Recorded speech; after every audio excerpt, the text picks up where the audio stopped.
Hey guys, and welcome back to the Advanced Animation Academy. Today we're going to be talking about how to make the perfect animation showreel. Or, more accurately, how to make the perfect animation showreel for you. You see, there's no such thing as a perfect animation showreel, otherwise every animator would just replicate it and land whatever job that they wanted. So what I'm going to be doing in this video is give you my tips that I find useful to make the best animation showreel possible. For those who don't know me, my name is Jerome. I'm a senior animator, animation mentor, and game developer with a passion for helping animators reach their dreams. So if you like this video, please hit the like, hit the subscribe button, and hit the notification bell to stay up to date with my latest videos. It's free and it helps the channel out a lot. It also lets YouTube know and it lets me know the kind of videos that you want me to create. So with all that being said, let's jump into the video.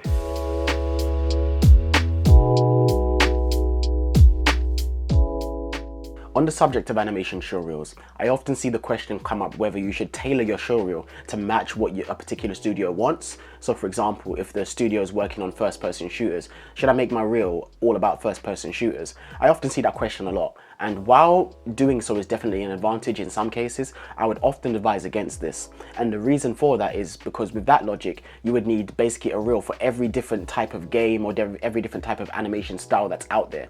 And that's just too much work and too much to prove. You're not going to have the time. Basically, you'd never get anything done.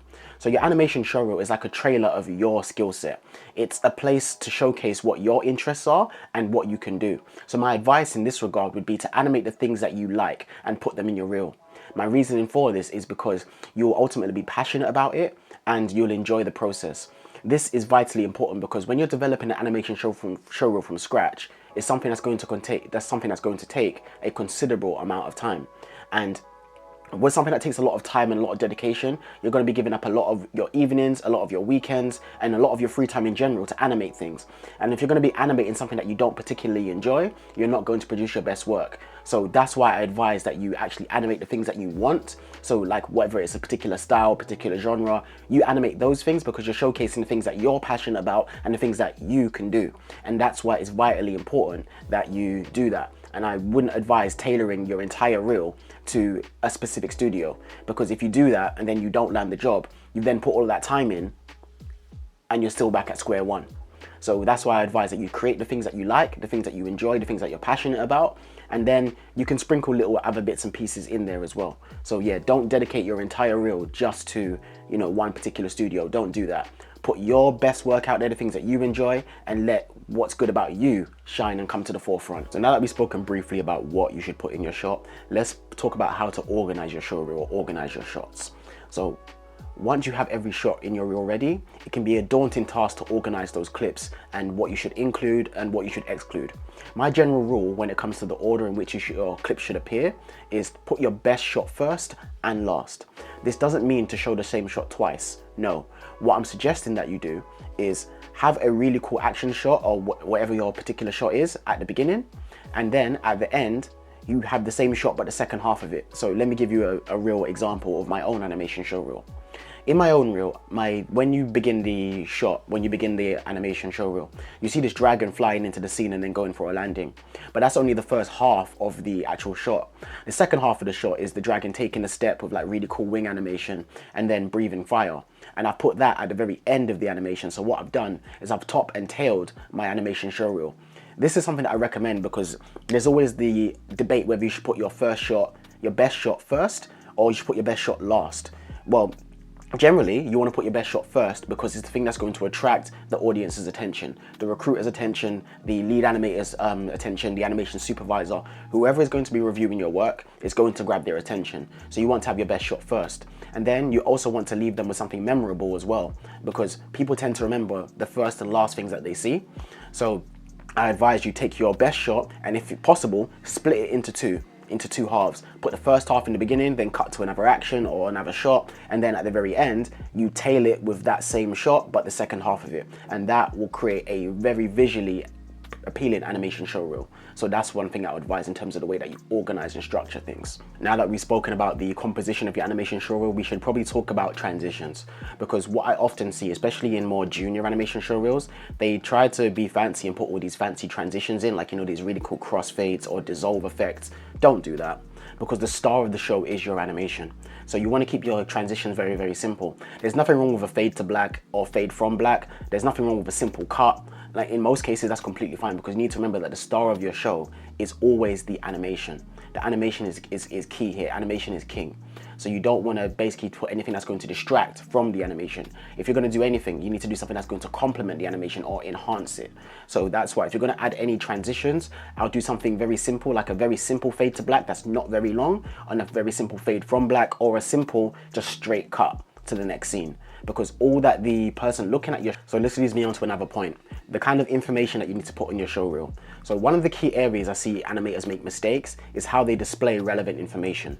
At the very beginning and end of your reel, you need to display your information such as your first name, your last name, and your email. This is essentially how you're going to be contacted. So it's very important that you put that there. It also lets people know who you are and how they can reach out to you if they like your work. So it's very important that you do that.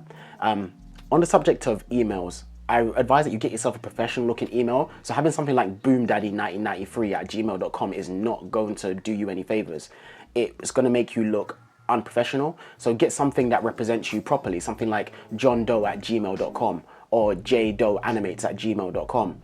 You're entering into a professional environment, so treat your reel and the information that you put out there in the same way. The last point on your information is that you should display it for 3 seconds. So your title card in the beginning, where you display your first name, last name, and email, and your contact information, you want to display that for a duration of about 3 seconds. I find 3 seconds is the sweet spot. It's enough time to read the information, but not so long that you're going to want to skip ahead.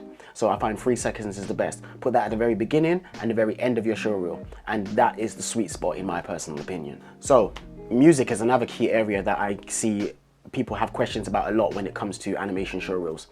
I'm going to be honest with you. Most studios are going to mute your animation show reel unless there's some specific acting or lip sync within there.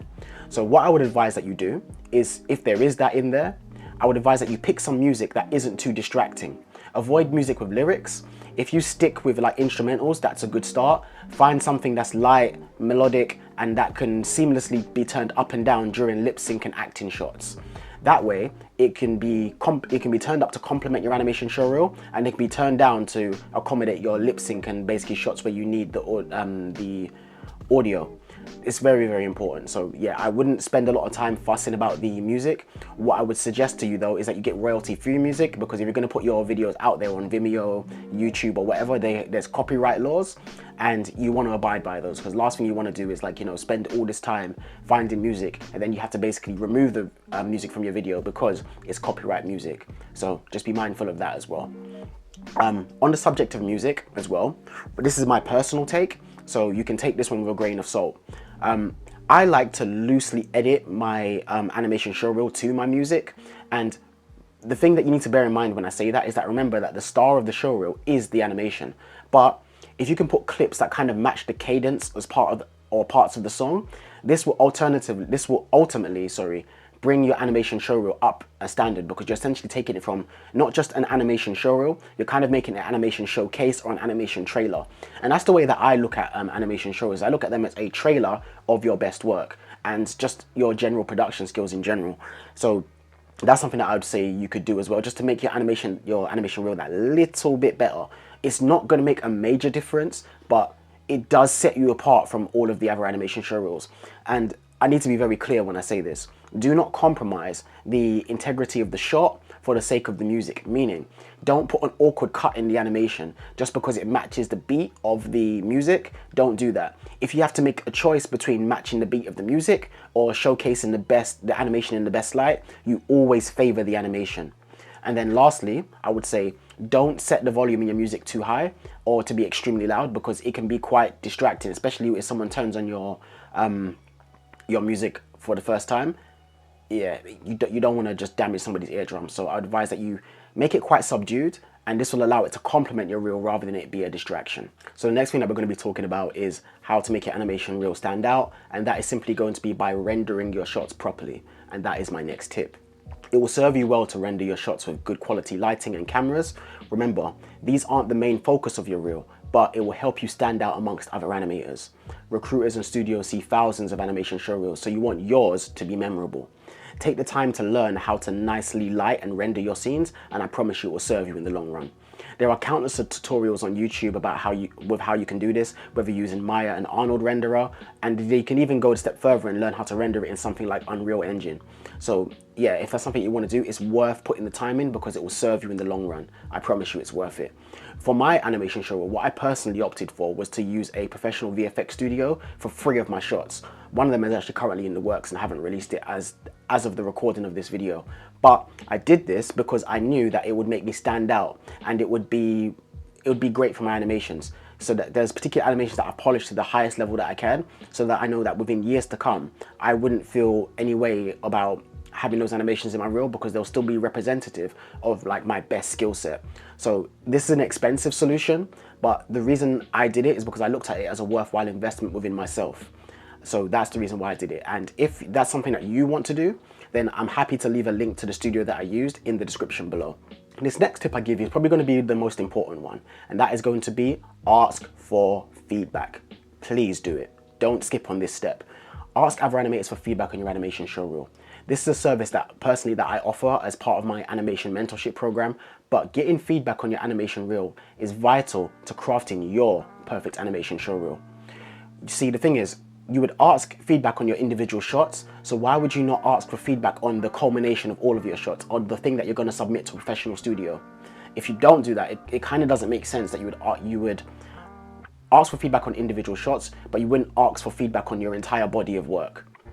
You see what I mean? So honestly, reach out to other animators on Twitter, Facebook, Instagram, or whatever social media platform you can reach out to many animators at, and yeah, just ask them, because the animation community is very willing to provide feedback and they're very willing to help each other out. So I would advise that you reach out to them, maybe even some of your work colleagues that you trust and you respect their opinion. By all means, do it. Just put your work out there, ask for feedback, and I promise you, you're gonna have a better result from doing so than you would have without doing it. I promise you that for a fact. The next one that we're going to cover is going to be shot information. And what do I mean by that? It's just about giving some information on basically every one of your shots. So this will serve you really, really well. So one thing that I like to do in a lot of my shots, I like to add those cinematic bars. And what they do is they basically create a clean canvas for me to display relevant information within my shot. So it can be things such as if it's professional work or if it's personal work. Is it keyframed animation? Is it mocap? Is it, if it's a cinematic scene, you can write down specifically what you're responsible for. If you're worked on a professional project, let's say you worked for a studio, you can put the logo of the project there and as well as some information, but you want to probably run that with the studio first just to make sure that that's okay. But this allows you to put relevant information regarding the shot in the shot. And that means, basically, when you come for an interview, it saves you having to basically answer those questions because the information is already there. What you're basically aiming for your show reel to do is to answer any questions that the studio might ask of you. So basically you're trying to eliminate any doubt. So that's what I would say to do, is that make sure that you display relevant shot information because it will serve you in the long run. And that wraps up everything that I have to say about making the perfect animation show reel. I hope you have found these tips helpful, and if you have, please give this video a like, drop a comment below and let me know your thoughts. Doing so is free and it lets me know the kind of videos that you want me to make. But before you jump off, if you're an animator who is looking to improve their skills, then check out the Advanced Animation Academy. We have a variety of online courses that are designed to help you take your animation skills to the next level. You'll get direct feedback from myself and gain lifetime access to a community of animators who will help you on your journey. If you require a more personalized service, then check out our animation mentorship program, where we have helped many animators improve their career prospects and develop some wicked shots in the process. I cannot wait to share some of those with you. Well, that wraps up everything that I have to say for this week's video, guys. And yeah, I look forward to seeing you in the next one. So until then, take it easy.